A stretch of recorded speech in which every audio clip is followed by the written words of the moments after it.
Hello friends, मेरा नाम है वैभव और आप लोग देख रहे हैं कैरियर मित्रा के यूट्यूब चैनल को। दोस्तों, घटना चक्र की जो पूर्वावलोकन की बुक है इंडियन हिस्ट्री की, उसको हम लोग कवर अप कर रहे हैं एकदम बिल्कुल नए तरीके से। इसमें आपको चैप्टर की समरी और जितने एमसीक्यू दे रखे हैं उसका पूरा डिस्क्रिप्शन एकदम सिस्टमेटिक तरीके से यहाँ पर ये पीडीएफ के माध्यम से आपको समझाया जाएगा। ठीक है। अभी तक 11 चैप्टर इसमें कवर अप हो चुके हैं। चैप्टर नंबर 3 रह गया था। सो इसको आज हम इस वाले वीडियो के माध्यम से कवर अप करेंगे। हर एक वीडियो ये बहुत इंपॉर्टेंट है। अगर आप बीपीएससी की तैयारी कर रहे हैं, यूपी पीसीएस की तैयारी कर रहे हैं, समीक्षा अधिकारी की तैयारी कर रहे हैं, तो इन सबके पॉइंट ऑफ व्यू से घटना चक्र तो मस्ट है। इतना तो आपको करना ही पड़ेगा। और इतना करने के बाद आप समझिए कि मतलब तकरीबन 80% सिलेबस आपका कवर अप हो जाता है। ठीक है। सो इसको आप लोग जरूर फॉलो करें और वीडियो को पूरा देखें। कोई भी समस्या परेशानी हो तो जरूर बताएं। बाकी ये जो टेलीग्राम चैनल का लिंक आपके स्क्रीन पर दिख रहा है, इसको जरूर ज्वाइन कर लीजिएगा। यहाँ पर आपको पता चलेगा कि ये जो पीडीएफ है इसको आप कैसे ले सकते हैं। ठीक है। चलिए शुरू करते हैं आज के अपने सेशन को। और यहाँ पर हम चैप्टर नंबर 3 को देखेंगे, जिसमें हम बात करेंगे क्षेत्रीय राज पंजाब और मैसूर के बारे में। चलिए शुरू करते हैं। सबसे पहले यहाँ पर हम देखेंगे कि कौन कौन से घटनाक्रम और कौन कौन सी जो तिथि थी, उस तिथि पे वो घटनाक्रम हुए। क्योंकि एग्जामिनेशन में जब आप देखोगे तो कई बार होता है कि जो इवेंट्स होते हैं उसको क्रोनोलॉजिकली अरेंज करने के लिए आता है। कई बार स्पेसिफिक डेट्स आपसे पूछी जाती हैं। उन सबको कवर अप करने के लिए एक बहुत सही तरीका यही है कि एक पूरी आपके पास लिस्टिंग होनी चाहिए जिसमें एकदम क्लियरली मेंशन हो। तो एटलीस्ट ये तो आपके दिमाग में रहे, तो आप क्रोनोलॉजिकली अरेंज करने वाले जितने क्वेश्चन है उसको बहुत इजीली सॉल्व कर पाएंगे। चलिए सबसे पहले यहाँ पर हम बात करते हैं पानीपत की जो तीसरी लड़ाई थी ये कब हुई। पानीपत की तीसरी लड़ाई की बात करें तो 14 जनवरी 1761, 14 जनवरी 1761, इसमें ये पानीपत की तीसरी लड़ाई हुई थी। इलाहाबाद की पहली ट्रीटी और दूसरी ट्रीटी दोनों के बीच में मात्र 4 दिन का डिफरेंस था। अभी आप आगे जानोगे कि पहली जो इलाहाबाद की संधि हुई थी ये किस किस के बीच में हुई थी और सेकंड किस किस के बीच में हुई थी। बट यहाँ पर हम सबसे पहले तिथि देख लेते हैं, उसके बाद आगे पूरा जो इसका डिस्क्रिप्शन है उसको भी देखेंगे। पहली ट्रीटी जो हुई वो आपकी 12 अगस्त 1765 में और दूसरी हुई 16 अगस्त 1765 में। सालबाई की संधि की बात करें ये है आपकी 1782 की। इसके बाद यहाँ पर हम बात करें पंजाब राज्य की, टू द स्पेसिफिक कौन कौन सी जो इवेंट्स है, कौन कौन सी डेट्स है जो इंपॉर्टेंट है उसको कवर अप करते हैं।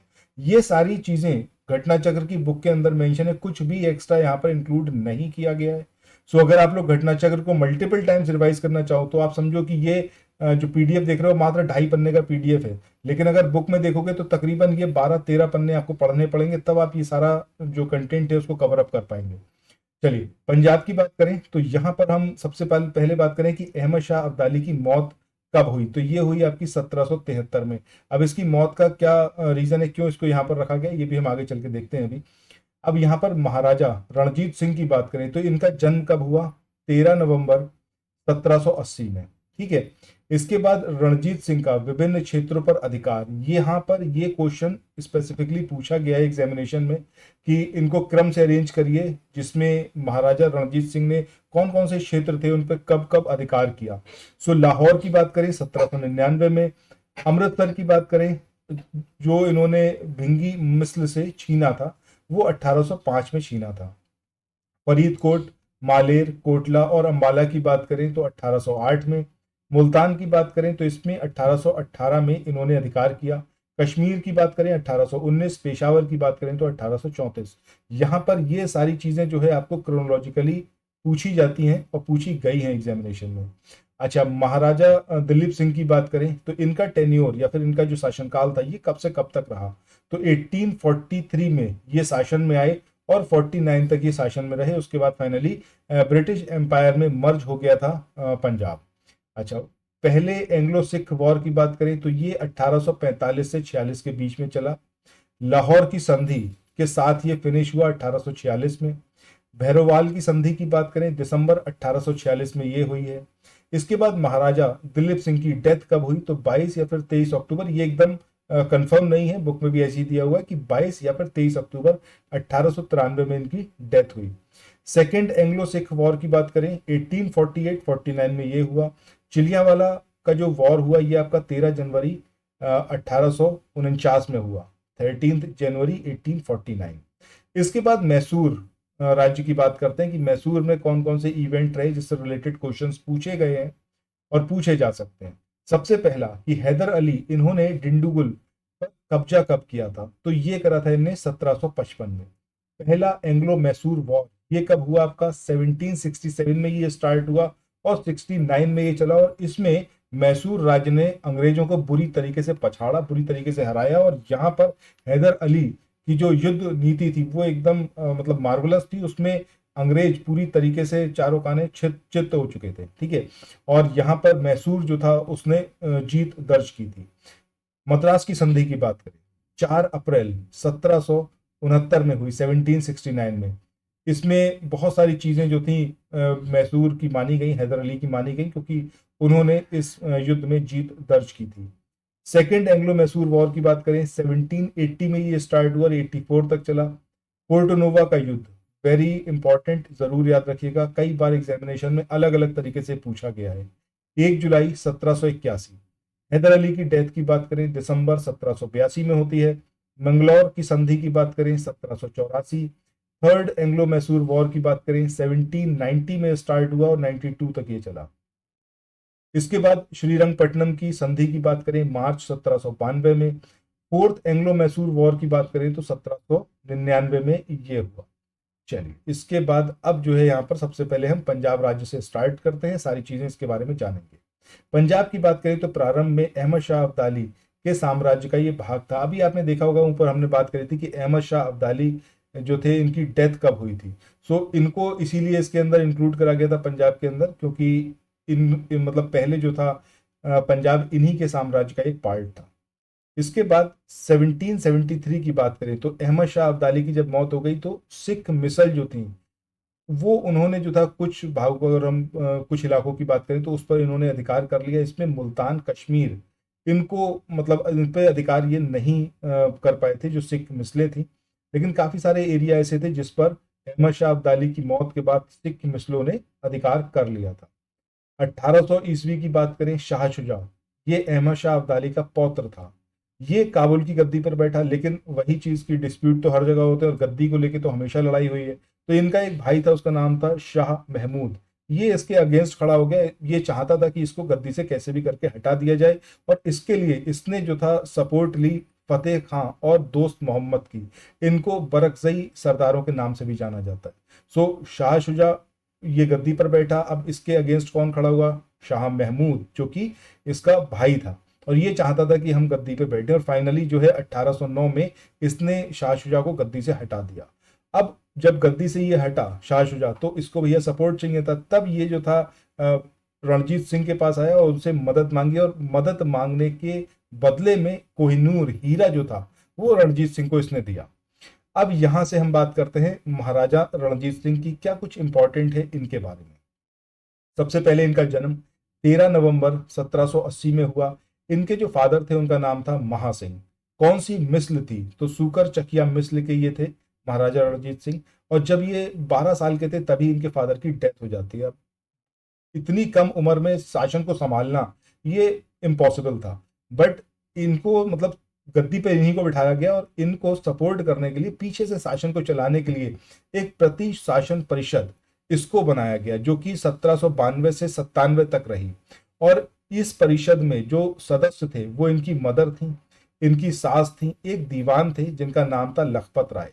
तो ये 3 लोग पर्दे के पीछे से पूरा शासन जो था वो संभाल रहे थे, और फेस जो था वो महाराजा रणजीत सिंह का था।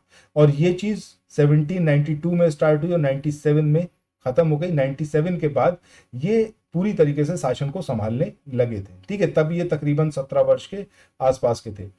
1797 में इन्होंने पूरी तरीके से शासन को अपने हाथ में ले लिया महाराजा रणजीत सिंह ने।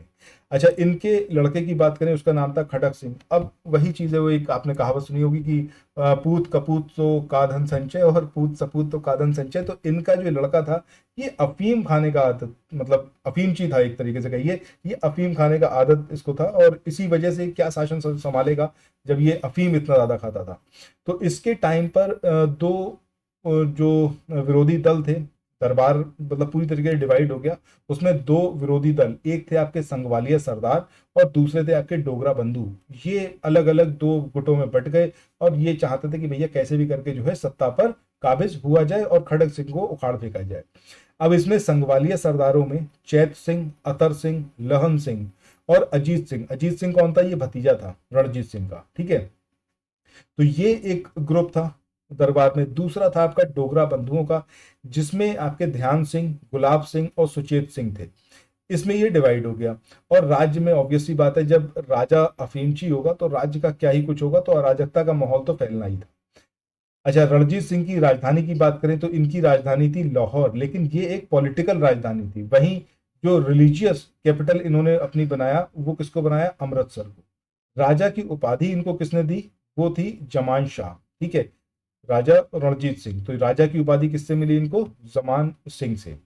इसके बाद कोहिनूर हीरा, ये किसने इनको दिया? तो अभी हमने देखा कि शाह शुजा ने दिया था, जो कि एक अफगान अमीर था।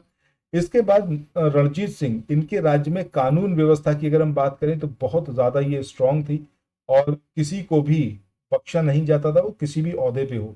अगर उसने कोई गलत काम कराए तो उसके अगेंस्ट जो भी कार्रवाई होगी वो कार्रवाई की ही जाएगी। राज्य की जो सर्वोच्च अदालत थी उसका नाम था अदालत आला। और ये अदालत आला की लोकेशन कहाँ थी, कहाँ पर ये मतलब स्टेब्लिश थी? तो वो था आपका लाहौर। और इसके जो प्रधान न्यायाधीश थे वो खुद रणजीत सिंह थे। आगे बात करते हैं कि रणजीत सिंह को कैसे लाहौर पर अधिकार प्राप्त हुआ, ठीक है। अभी हमने देखा था कि अहमद शाह अब्दाली का पूरा कब्जा था, उसके बाद सिख मिसले थी जिन्होंने रणजीत उसके अहमद शाह अब्दाली की डेथ के बाद धीरे धीरे अलग अलग इलाकों पर कब्जा किया। तो वो सारी चीजें हम देख चुके हैं। अब यहाँ पर हम बेसिक चीज की बात करें कि रणजीत सिंह आखिर लाहौर पर कैसे काबिज हुए। तो 1798 में अगर हम बात करें तो जमान शाह ये अफगानिस्तान का शासक था और इसने पंजाब पर हमला किया। डेट को यहाँ पर याद रखिएगा, 1798 में। जब ये वापस जा रहा था तो इसकी तोपें जो थी वो चिनाब रिवर में गिर गई। इस रिवर का नाम यहाँ पर आपको याद रखना है।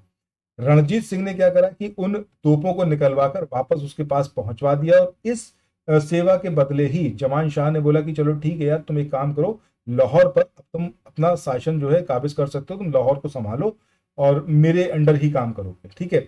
1799 की बात करें तो रणजीत सिंह ने लाहौर पर अधिकार कर लिया और लाहौर को अपनी कैपिटल बना लिया। जमान शाह, उसने जो था इनको राजा की उपाधि दी और लाहौर का अपना सूबेदार मान लिया। इसके बाद बात करें कि रणजीत सिंह का विभिन्न जो क्षेत्र थे उस पर कब्जा, इसको अभी हमने देखा भी था।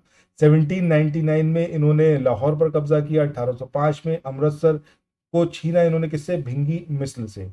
1808 में फरीदकोट, मालेर, कोटला और अंबाला पर कब्जा किया। 1818 में मुल्तान, 1819 में कश्मीर और 1834 में पेशावर। अब यहाँ पर स्पेसिफिकली कश्मीर से रिलेटेड क्वेश्चन आ चुका है कि कश्मीर को कौन से ईयर में रणजीत सिंह ने अपने साम्राज्य में मिलाया, तो आपको याद रखना है 1819, ठीक है। इसके बाद अमृतसर की ट्रीटी की बात करें तो 25 अप्रैल 1809 में ये संधि होती है, और इसमें एक चीज स्पेसिफिकली कही गई कि रणजीत सिंह सतलज नदी जो थी उसके पार साम्राज्य विस्तार नहीं करेंगे, ठीक है। जबकि वेस्ट में ये जा सकते हैं, कितना भी चाहे साम्राज्य को अपने विस्तृत कर सकते हैं। अगर आप देखोगे ये इस तरीके से, यहाँ पर इनका साम्राज्य था और इधर सतलज नदी थी, तो इसके पार ये नहीं करेंगे, मतलब इधर नहीं बढ़ेंगे। वेस्ट में कितना भी चाहे अपना साम्राज्य को आगे ये बढ़ा सकते हैं। ये चीज इसके अंदर मेंशन थी इस संधि में। इसके बाद आगे बात करते हैं। नेक्स्ट जो रहे आपके महाराजा दिलीप सिंह, 1843 से लेके 1849 तक ये शासन में रहे, और ये जो थे ये सिख साम्राज्य के आखिरी शासक थे। इसके बाद सिख एम्पायर जो था वो आपका किसमें मिल गया? ब्रिटिश एम्पायर में। इन्होंने सिख धर्म को छोड़कर फाइनली किसको अपनाया था? ईसाई धर्म को। रूस में भी ये गए थे, रूस की भी इन्होंने यात्रा करी थी। इनके अगर निधन की बात करें तो पेरिस में इनकी डेथ हुई थी, फ्रांस में, 22 या फिर 23 अक्टूबर 1893 में। और इनकी अंत्येष्टि कहां पर हुई? इंग्लैंड में, ठीक है। तो फ्रांस में इनकी डेथ हुई और अंत्येष्टि कहां पर हुई? इंग्लैंड में। पंजाब राज्य का ब्रिटिश साम्राज्य में विलय इन्हीं के टाइम पर हुआ, जब इनका मतलब 1849 में। और 1849 में जब सेकेंड एंग्लो सिख वॉर था, उसके एंड के साथ ही पंजाब जो था वो सिख एम्पायर में मिल गया। उसके बाद जो थे दिलीप सिंह को पेंशन देकर अंग्रेजों ने कहा कि तुम पेंशन देकर रहो, अपना पेंशन लेते रहो, ब्रिटेन में रहो आराम से, ठीक है। और यहाँ पर हम देख लेंगे पूरा जो पंजाब एम्पायर था उसको मिला लिया गया किसमें? अंग्रेजों के पूरे साम्राज्य में।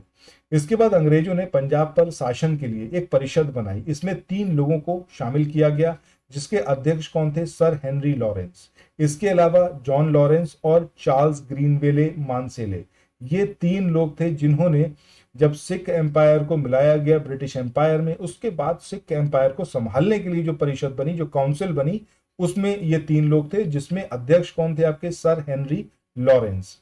इसके बाद एक इंपॉर्टेंट युद्ध ये भी है आपका चिलियावाला का वॉर, जो कि आपका 13 जनवरी 1849 को हुआ। इसमें अंग्रेजों की तरफ से जो लीड कर रहे थे वो थे आपके लॉर्ड गफ, वहीं शेर सिंह ये सिख सेना की तरफ से लड़ रहे थे। इस युद्ध का कोई भी परिणाम नहीं निकला, और उस टाइम पर अगर हम बात करें कि गवर्नर जनरल कौन था, तो वो थे आपके लॉर्ड डलहौजी। तो ये सारी चीजें थी सिख एम्पायर के बारे में जो हमने देख ली यहाँ पर। इसके बाद नेक्स्ट हम बात करेंगे मैसूर के बारे में। मैसूर का नाम आए हैदर अली, टीपू सुल्तान, ऐसा शायद ही कोई होगा जो जिसने इतिहास नहीं भी पढ़ा होगा तब भी उसने इन लोगों के नाम जरूर सुने होंगे। ठीक है, अदम्य साहस का परिचय दिया था हैदर अली ने जब पहला एंग्लो मैसूर वॉर हुआ था, जिसकी वजह से अंग्रेज बुरी तरीके से हारे थे। अब यहाँ पर 1742 से शुरू करते, 1742 में वेंकट राय, इनके नेतृत्व में मैसूर सेना, इसने डिंडीगुल पर अधिकार कर लिया, उस पर विजय प्राप्त करी। इसके बाद वेंकट राय वहां पर शासन करने लगे, लेकिन हुआ क्या, वहां पर 18 पलायम थे। ये कुछ गांवों से मिलाकर एक मतलब छोटा क्षेत्र होता है, इसमें कई सारे गांव को मिलाकर बनाया जाता है, तो इसको क्या बोला गया, पलायम बोला जाता है। ठीक है, तो ऐसे 18 पलायम थे। अब ये सभी पलायम जो थे ये डिंडीगुल सेमाई के अधीन थे, और डिंडीगुल जो था वो उसकी राजधानी था। अब इन पलायम ने क्या बोला कि भैया हमें फ्री होना है, हमें आपके मतलब अंडर काम नहीं करना है। ये स्वतंत्र होना चाहते थे, और मतलब कोशिश कर रहे थे बार बार स्वतंत्र होने की, लेकिन वेंकट राय ने मतलब जो था इसको संभालने की कोशिश करी, लेकिन वेंकट राय संभाल नहीं पाए। इस बीच एक और को वहां पर भेजा गया ताकि स्थिति को संभाला जा सके, बट वो भी वहां पर फेल हो गए। फाइनली फिर जो था मैसूर के जो महाराजा थे उन्होंने भेजा किसको, हैदर अली को, और हैदर अली ने बहुत अच्छी तरीके से पूरी सिचुएशन को हैंडल किया। और यहाँ पर 1755 में हैदर अली ने डिंडीगुल पर कब्जा कर लिया। उसके बाद हैदर अली जो थे ये मैसूर के वास्तविक शासक बन गए। हैदर अली ने डिंडीगुल में आधुनिक शस्त्रागार इसको भी स्टेब्लिश किया।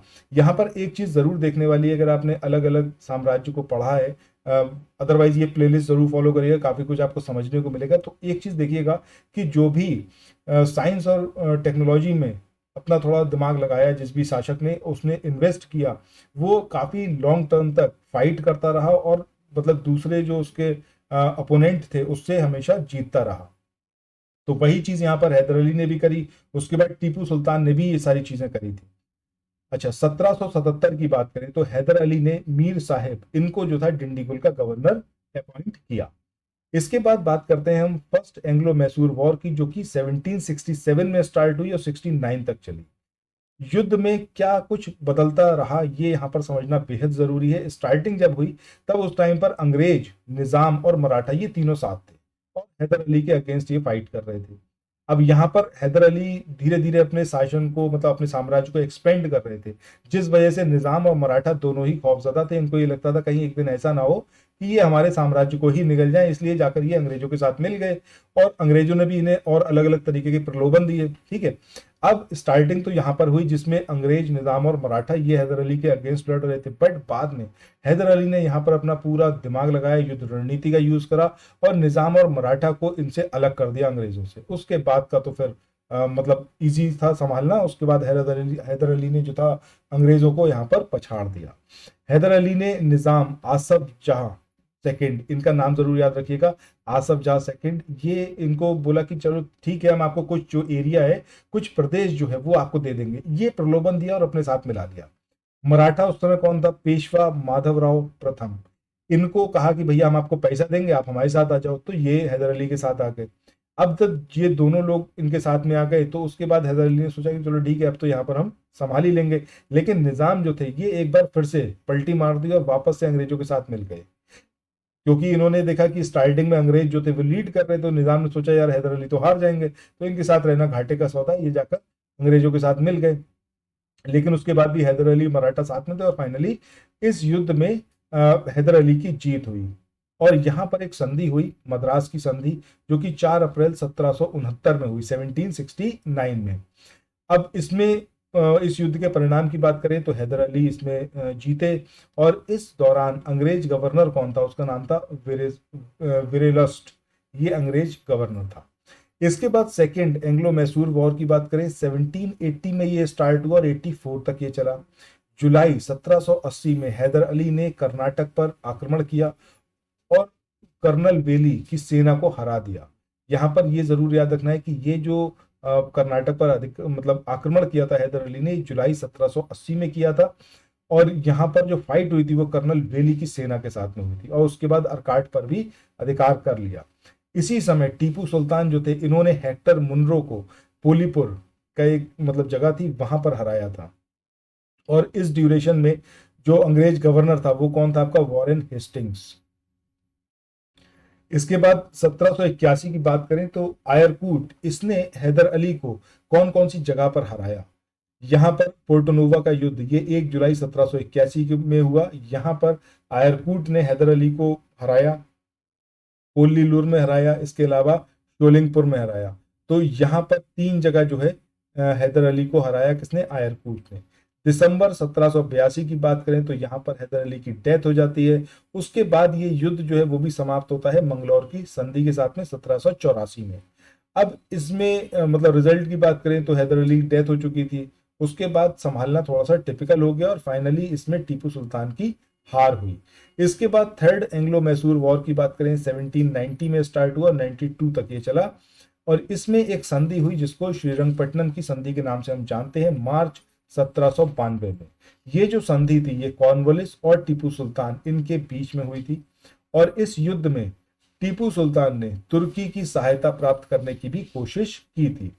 रिजल्ट क्या रहा? टीपू को लगभग आधा राज्य देना पड़ा और युद्ध में हार जाने के तौर पर 3 करोड़ रुपए भी देने पड़े। और संधि के तहत जब तक 3 करोड़ रुपए अंग्रेजों को नहीं मिलते तब तक टीपू सुल्तान के दोनों लड़के जो थे उनको अंग्रेजों ने अपने कब्जे में रखा। इसके बाद आगे बात करते हैं फोर्थ एंग्लो मैसूर वॉर की, जो कि आपका 1799 में हुआ। इसमें वेलेजली और स्टुअर्ट की सेना, इन दोनों के अगेंस्ट टीपू सुल्तान ने लड़ाई करी, लेकिन फाइनली टीपू सुल्तान की यहाँ पर डेथ हो गई।